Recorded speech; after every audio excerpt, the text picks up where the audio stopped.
In section 7.2, we are going to start talking about cubed roots. Here's your key idea. A cube root of a number is a number that, when written by itself and then multiplied by itself again, equals the number.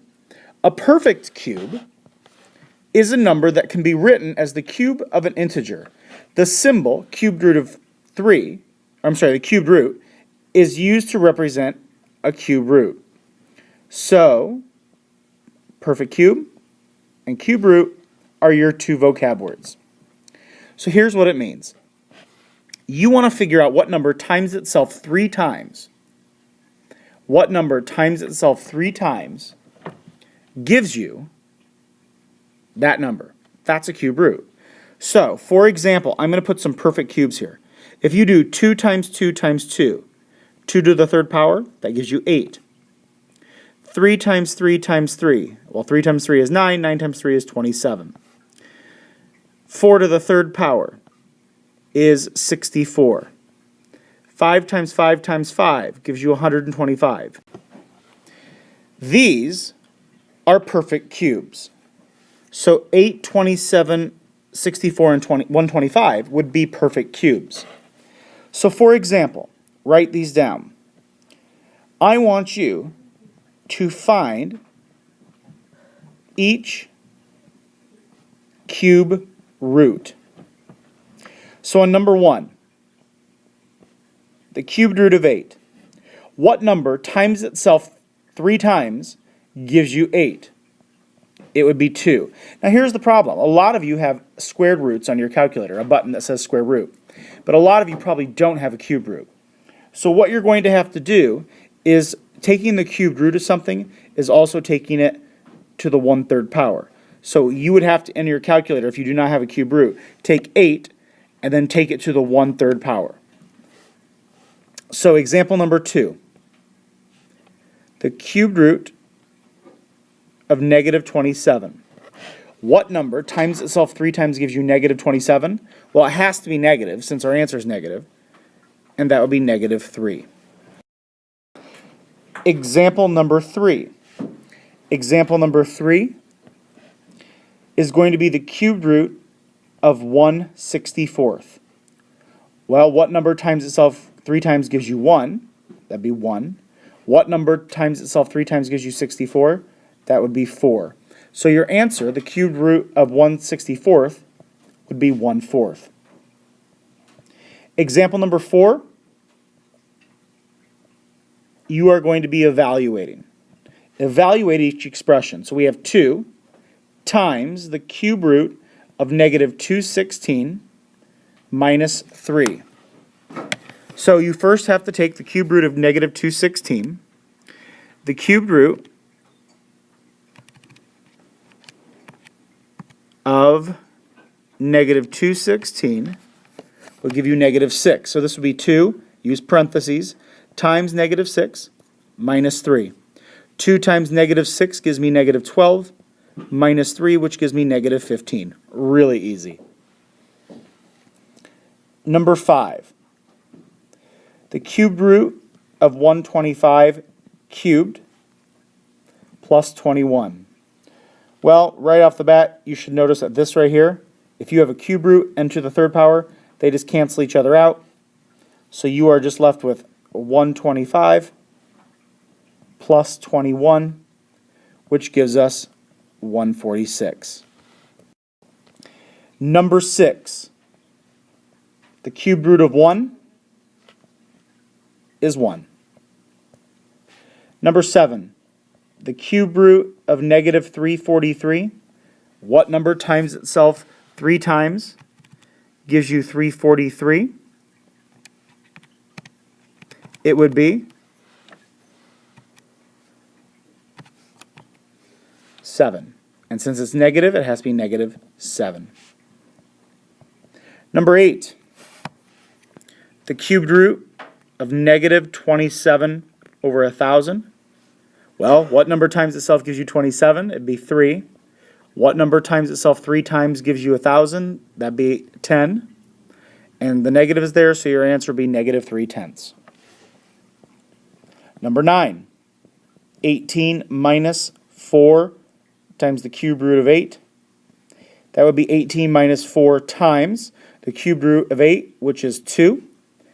Order of operations, negative 4 times 2 is negative 8, and 18 minus 8 gives us 10. Number 5.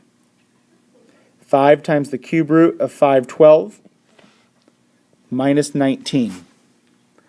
Well, the cube root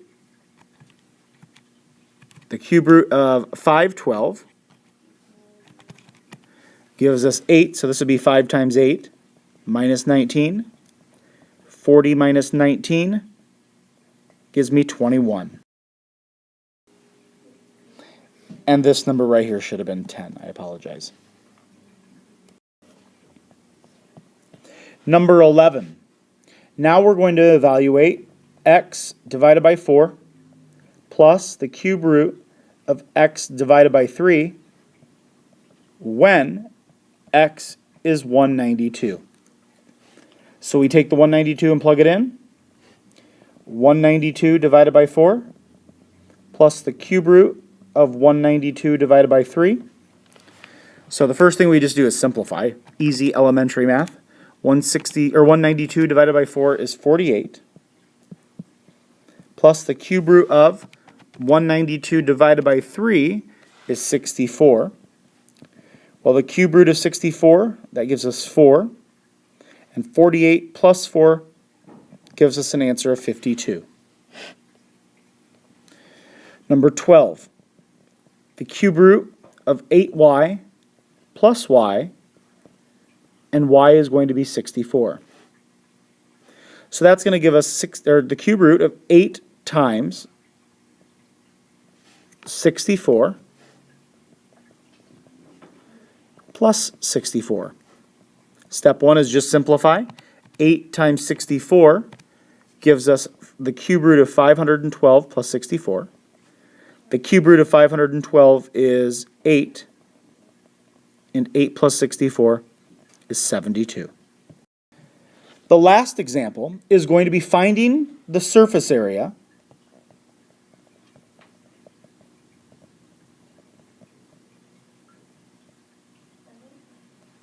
of a case. So let's say you have a baseball and you want to put it in a case. So our case is going to look something like that. And we know it's going to be in the shape of a cube. The problem is going to say it's going to be the shape of a cube. So if it's the shape of a cube, we know all these sides are going to be the same. So, and this is hard to draw. I know it's hard to draw cubes. So we have a baseball in that case. Well, you should all know from elementary school that length times width times height gives us the volume of a box. But since length, width, and height are sides of a cube, we know they're all the same. We could say length times width times height, which is just s times s times s, gives us each side to the third power. So we're going to say the volume of this cube is 125. So we take the 125 and just plug it in for v. 125 equals s to the third power. So we have to take the cube root to get rid of our third. So cube root of both sides. That means this all cancels. So you are just left with s equals, what number times itself gives you 125? It'd be 5. So we know each side is 5. Now, and let's say this is cubic inches. So we know each side is 5 inches. We need to find now the surface area. That would be the area of all 6 squares around that thing. So we plug it into the surface area formula. The surface area formula is one that you should have learned either in 7th or 6th grade. But if you don't, the formula is this. The formula is the surface area of a cube is 6s squared. That would be you have to take the side, plug it in here, square it, and times it by 6. So that would be the surface area. 6, well, we know that we found the side was 5, so we do 6 times 5 squared. Well, order of operations, 5 squared is 25, and 6 times 25 gives us a surface area of 150 square inches.